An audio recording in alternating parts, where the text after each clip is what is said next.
बिलकुल. तुमच्या पेशंटचं नाव काय आहे? सुशांत भटारकर. आणि किती वय आहे त्यांचं? 40. 40. काय झालं होतं त्यांना? त्यांना ब्रेनमध्ये क्लॉट झाले होते, त्यामुळे त्यांचं छोट्या ब्रेनचं ऑपरेशन केलं होतं. ओके ओके ते तर 16-17 दिवस ICU मध्येच होते. ओके. त्यानंतर रिकव्हरीमध्ये गेलं आणि कसं होतं, रिकव्हरीमध्ये त्यांना तेवढा रिस्पॉन्स येत नव्हता हॉस्पिटलमध्ये. तर त्यांना हां. वाटतं की तुम्ही सुट्टी घेऊन घ्या, तुम्हाला तिथे परवडणार नाही. त्यांच्या हां. ड्युटी लागलेली होती. ट्रॅकियोस्टॉमी पण होती त्यांना. हां. हां.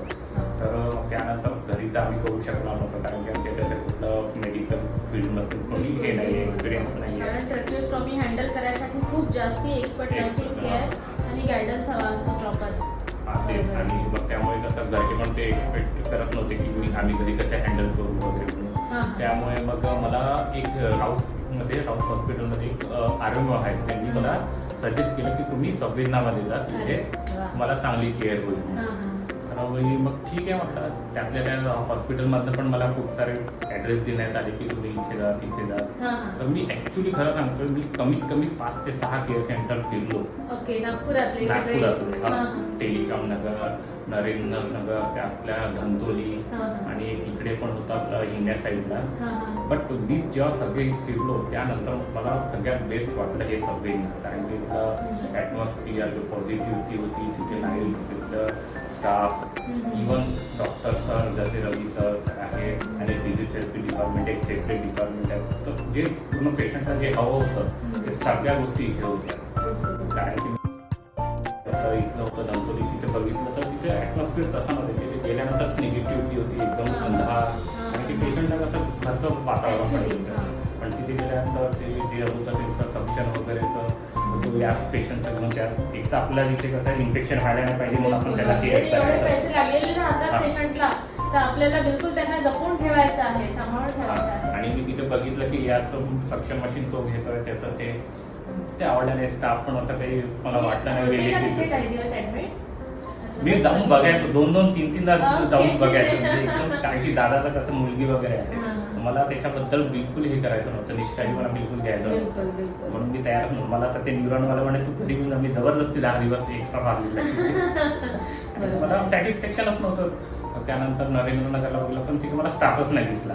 डॉक्टर होते पण ते म्हणे की स्टाफ येतात, फिजिओथेरपी एक टाइम होईल आणि सायंकाळी मग तो जो वॉर्ड बॉय राहील तोच करेल. म्हटलं आपल्याला त्यात फायदाच नाही, काही बेनिफिटच नाही आहे. म्हणून मग त्यानंतर मग आणखी एकदा रवी सरांशी आलो, मामाला वगैरे दाखवलं, त्यांना पण आवडलं. त्यानंतर मी ते शिफ्ट केलं आणि त्यानंतर खरंच म्हणजे एका हप्त्यानंतरच रिझल्ट दिसायला लागला. ती निघून गेलाय, त्यांचे जे होते नवी सगळ्या आरटी वगैरे सगळ्या निघाल्या आणि वातावरण चांगलं होतं, एकदम फ्रेंडली. त्यामुळे चांगलं वाटलं. सर पण कुठल्या गोष्टी असल्या तर त्याच्याकडे लक्ष द्यायचं आहे. त्यांना एक्सपिरियन्स असल्यामुळे त्यांना माहिती असायची की काय ट्रीट करायचं, त्यामुळे आपल्याला जास्त पॅनिक व्हायची गरज नव्हती. चांगला एक्सपिरियन्स. बघितलं सुरुवातीला तुमच्या पेशंट्सला दोन्ही साईडने आधार द्यावा लागायचा, कारण इतका इम्बॅलन्स होता त्यांचा. कारण त्यांचा CP एरिया इन्व्हॉल्व होता, सेरेब्रल म्हणजे सेरेबेलम इन्व्हॉल्व असल्यामुळे त्यांना बॅलन्सचा खूप इश्यू होता. तर दोन्ही साईडने आमचे स्टाफ पकडून त्यांना चालवायचे. पण आज ते स्वतःच म्हणतात की मी स्वतः तुम्ही त्यांना इतकं कॉन्फिडन्स आला आहे की त्यांचा सगळा सपोर्ट सुटला आहे. आणि ऑलमोस्ट ते आता आपल्याकडे किती दिवसापासून ऍडमिट आहे? 1 महिना झाला बरोबर. 1 महिन्यापासून ते संवेदनामध्ये ऍडमिट आहे. आणि आम्हाला असं वाटलं नाही 1 महिना कसा गेला म्हणून. आता सगळं सर वगैरे सगळं चांगलं सजेस्ट करायचे, त्यामुळे त्यांनी वाटलं नाही.